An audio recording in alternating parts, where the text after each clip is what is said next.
Hi everyone, Rachel from North Brisbane Psychologist here.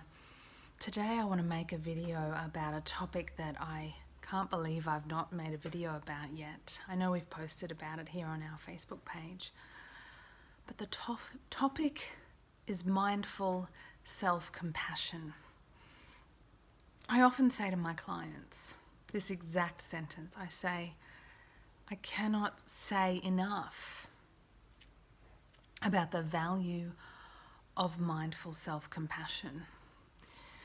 Self-compassion is quite simply the definition I use from Professor Kristin Neff, whose website I'll link to below.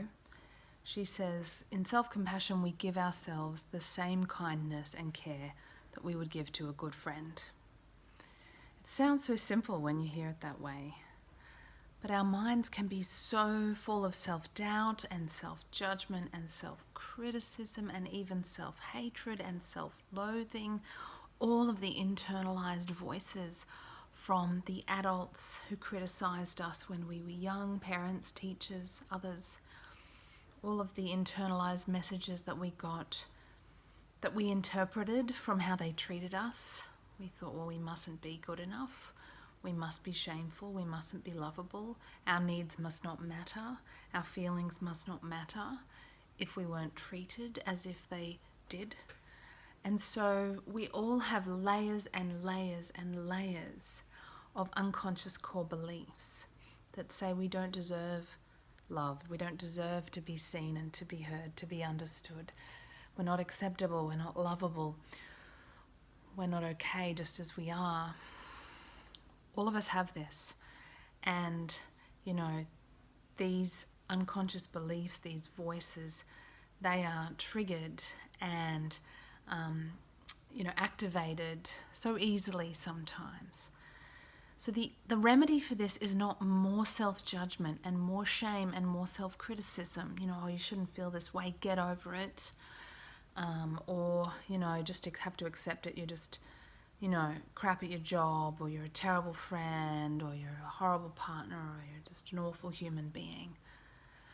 In fact, I've come to see so clearly for myself, as well as in my work, that self-judgment and self-criticism never, ever, ever, ever, ever, ever, ever help.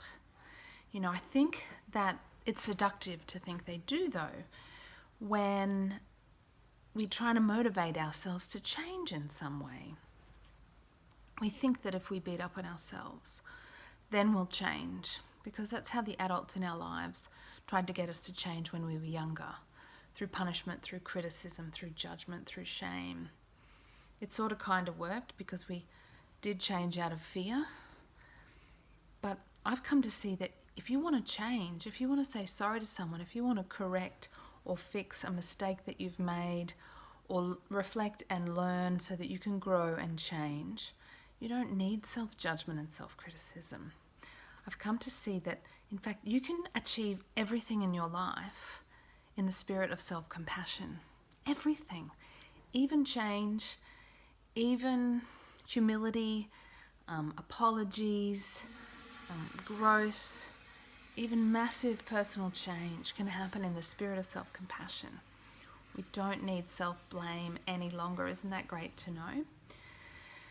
So there's so much I could say about self-compassion practice. There's so many ways to practice self-compassion, and I will sometimes spend 10 sessions with clients teaching them various ways, various approaches to self-love and self-compassion.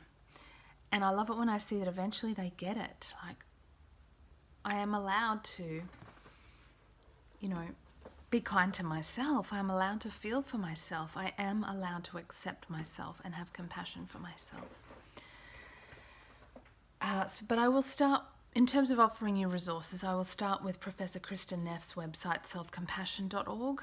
She has a definition. She has some summaries of her amazing research on self-compassion, which showed, among other things, that people who are taught and practice self-compassion also increase their compassion for others, they increase their mindfulness, their life satisfaction, and they decrease depression, anxiety, and stress. They also increase their ability to take in new information and learn and change. So to have a healthy relationship with yourself is, one of the greatest resources you can cultivate. There's a TED Talk on her homepage as well called The Difference Between Self-Esteem and Self-Compassion, which is also very interesting.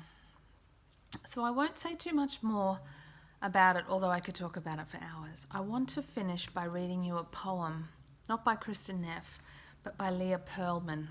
I heard this poem on a retreat that I attended quite a few years ago now, and it really captures the spirit of self-compassion. So let me read it for you now. It's called Can You Love the One Who? There's one in you who's sweet. There's one in you who's mean. Can you love them both? Can you let them both be seen? Can you love the one who tries and love her when she fails? Can you love the one who lies and love the one who wails? Can you love your tears? Can you love your worry? Can you love your darkest fears? Can you love your fury? Can you love indifference? Love the one who clings. Can you love the vibrant one? Love the one who sings. Can you love your addict? Can you love your thief? Can you love your vanity? Can you love your grief? Can you love your inner child and your body as you age? Can you love your wild side? Release her from her cage. Can you love the one fulfilled and the one who's not? Can you love the one who's chilled and whose temper is hot?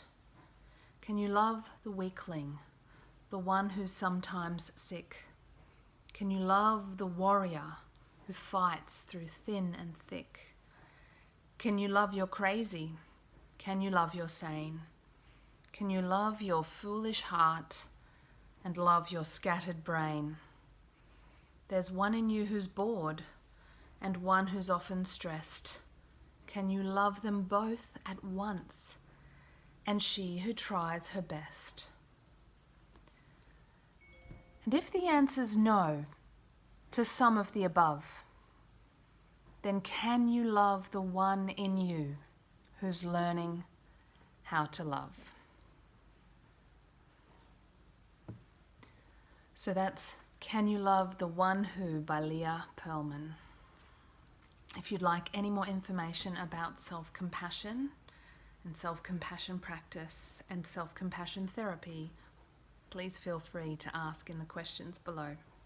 Until next time, bye for now.